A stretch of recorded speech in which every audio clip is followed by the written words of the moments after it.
ज्ञान गंगा गीता दर्शन। पूर्व प्रसंग में आप श्रवण कर रहे थे अचेतसः सर्वज्ञान विमूढ़ान नष्टान विद्धि। हे अर्जुन, जो मूर्ख लोग हैं, संपूर्ण ज्ञानों से रहित हैं या संपूर्ण ज्ञानों में मोहित हैं, जिनको आध्यात्मिक तत्व का बोध नहीं है, भक्ति का बोध नहीं है, प्रभु के नाम चिंतन का बोध नहीं है, अपने भविष्य का या अपने स्वरूप का ख्याल नहीं है, ऐसे अज्ञानियों को तू नष्ट हुआ जान। ये पूर्व प्रसंग में आप श्रवण कर रहे थे। अब भगवान श्री कृष्ण कहते हैं स्वाभाविक कर्मों की बात,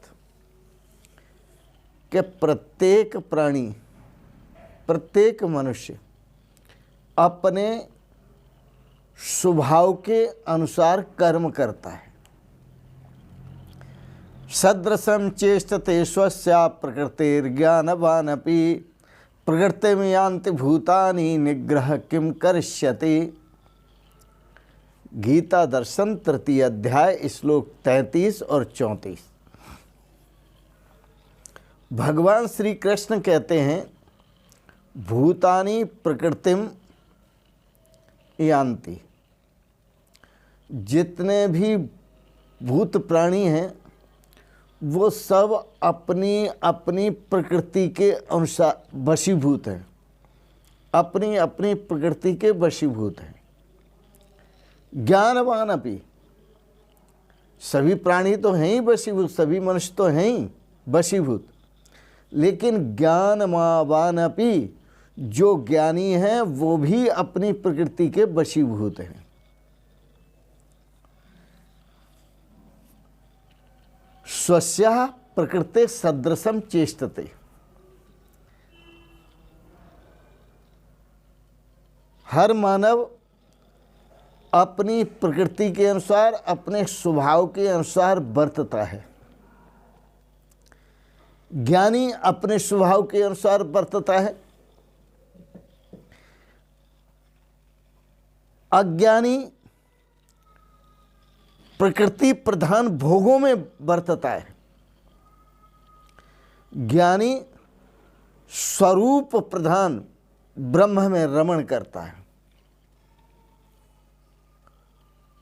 अज्ञानी प्रकृति के पदार्थों का, प्रकृति के भोगों का आनंद लेता है, वो है उसमें आनंद ढूंढता है।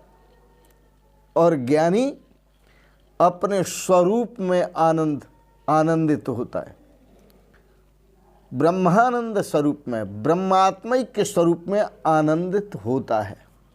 वो जानता है ज्ञानी भोग इच्छा मात्र को बंध तत्यागो मोक्ष उच्यते। भोगों की इच्छा मात्र करने से ही बंधन हो जाता है। बचपन में अपना अपना स्वभाव है, भोगों की इच्छा हो तो साधी की इच्छा हो जाती है, और साधी की इच्छा होने पर बंधन हो जाता है। और यदि प्रारंभ में ही भोग इच्छा ना हो, भजन इच्छा हो, भक्ति इच्छा हो, भगवत इच्छा हो,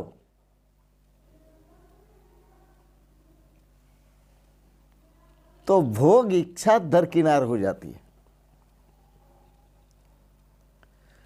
ऐसे बहुत से उदाहरण हैं। प्रहलाद को बड़ा लालच दिया, लेकिन प्रहलाद ने राम भक्ति नहीं छोड़ी, सूली पर चढ़ा दिया। वह उसकी प्रकृति थी। पूछा प्रहलाद तुम कहाँ जा रहे हो? तो प्रहलाद ने कहा था सूली चढ़ने के लिए जा रहे हैं हम। बोले क्या खता की, क्या गुनाह किया? तो प्रहलाद जी बोले राम कहने की सजा पा रहे हैं। ये अपनी प्रकृति थी, मीरा की अपनी प्रकृति थी। जो मीरा प्रभु के नाम में, प्रभु के स्वरूप में मस्त थी। लोग कहें मीरा हो गई बाबर, सास कहे कुलनासी, पर पग घुंघरू बांध मीरा नाची। वह उसकी प्रकृति थी। मेरे तो गिरधर गोपाल दूसरो न कोई, ये उसकी प्रकृति थी। इसी प्रकार से भूतानी प्रकृति में आंति समस्त भूत प्राणी अपनी अपनी प्रकृति को प्राप्त हैं, वशीभूत, अपनी अपनी प्रकृति के वशीभूत हैं और अपने अपनी प्रकृति के परवश होकर, वशीभूत होकर वो कर्म करते हैं। ज्ञानी भी कर्म करते हैं, लेकिन वो स्वरूप में सरकने का कर्म करते हैं। अज्ञानी भोगों में सरकने का कर्म करते हैं, अच्छे से अच्छे भोगों में। और ज्ञानी जो है परमात्मा के स्वरूप में सरकने का, क्योंकि उसकी प्रकृति है। अर्जुन, जब सबकी ऐसी अपनी प्रकृति है, इसलिए कोई भी मेरे सिद्धांत को कैसे मानेंगे? क्योंकि सभी अपनी प्रकृति के अनुसार बरत रहे हैं। निग्रह किम करिष्यति, इसमें हट क्या करेगा? हट की कोई बात नहीं है। अब इस भाव को भगवान श्री कृष्ण दूसरे शब्दों में समझा रहे हैं अपनी बात को। मैं संयम करने के लिए क्यों कह रहा हूं? वह बात भगवान श्री कृष्ण राग द्वेष के बस में न होने की प्रेरणा देते हैं। इंद्रियस्येन्द्रियस्यार्थे राग द्वेषौ विवस्थितौ तयोर्न बसम आगच्छेत तौ हयस्य परिपंथिनौ। भगवान श्री कृष्ण कहते हैं कि व्यक्ति कोई भी है, इंद्रियस्य इंद्रिया अर्थे राग द्वेषौ विवस्थितौ। इंद्रियां और इंद्रियों के अर्थों में, इंद्रियों के विषयों में शब्द स्पर्श रूप रस गंध, ये अर्थ हैं। 5 कर्मेंद्रियां हैं, 5 ज्ञानेंद्रियां हैं। उनके जो अर्थ हैं शब्द स्पर्श रूप रस गंध। राग द्वेष व्यवस्थित, इनमें राग द्वेष स्थित हैं। शब्द व्यवहार करो आप बोलचाल में, राग द्वेष हो जाता है। स्पर्श करो, उसमें राग द्वेष हो जाता है। रूप में राग द्वेष है, रस में भी राग द्वेष है और गंध में भी राग द्वेष है। इंद्रियस्य इंद्रियस्यार्थे राग द्वेषौ व्यवस्थितौ।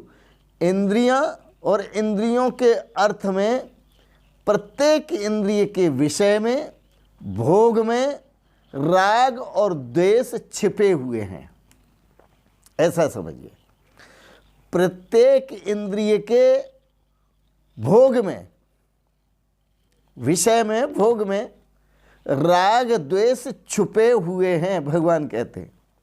इसलिए मनुष्य उन दोनों से मुक्ति के लिए उनके बस में न हो, उन दोनों के, उन राग और द्वेष के दोनों के बस में न हो। क्योंकि तहु ही अस्य परिपंथिनौ, वो दोनों जो हैं राग और द्वेष कल्याण मार्ग में बाधक हैं, महान शत्रु है। राग और द्वेष दोनों ही कल्याण मार्ग में बाधक हैं, वो कल्याण मार्ग में महान शत्रु है। ये रहते कहाँ हैं? अपने भीतर। राग द्वेष कहाँ से उत्पन्न होता है? मन में राग द्वेष, बुद्धि में राग द्वेष, चित्त में राग द्वेष। और सबसे बड़ी बात यह है कि ये राग द्वेष दोनों ही अपने भीतर ही रहते हैं। यदि अपने भीतर के ये दुश्मन नष्ट हो जाएं, अपने घर के ये दुश्मन नष्ट हो जाएं, तो शांति ही शांति है। अशांति होती ही राग और द्वेष से है। तो भगवान श्री कृष्ण कहते हैं नए वशम आगच्छेत, उनके बस में मत हो राग द्वेष के, क्योंकि ये कल्याण मार्ग में बाधक हैं।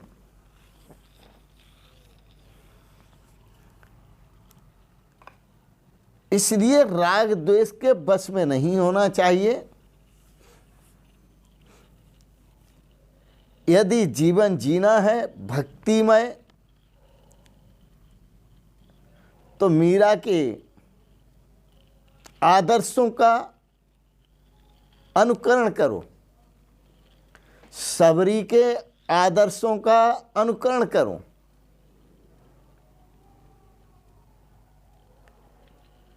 प्रहलाद के आदर्शों का अनुकरण करो, और आध्यात्मिक तत्व में जीना है, स्वरूपस्थ होके जीना है, स्वरूप का आनंद लेना है। जिसको कोई ही अपने स्वरूप को जानता है, सब नहीं जानते। ऐसा ही महापुरुषों ने कहा है, मेरा सत्य चित आनंद रूप कोई जाने रे, मेरा सत्य चित आनंद रूप कोई जाने रे। मेरा सत्यचित आनंद रूप है। द्वैत वचन का मैं हूँ श्रेष्ठा, मन वाणी का मैं हूँ दृष्टा, अनुभव सिद्धि अनूप कोई जाने रे। मैं तो सर्व का साक्षी हूँ। अपने साक्षी भाव को कोई जानता है, अपने आनंद स्वरूप को कोई ही जानता है, लेकिन जानता वही है जो राग और द्वेष से रहित होता है। राग और द्वेष में जो सना हुआ है वो समझ भोगासक्त है। और जिसने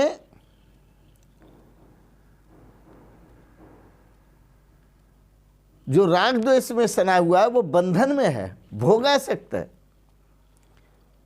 क्योंकि पूर्व में हमने आपको कहा, शास्त्र कहते हैं, वेद कहते हैं, भोग इच्छा मात्र को बंधा।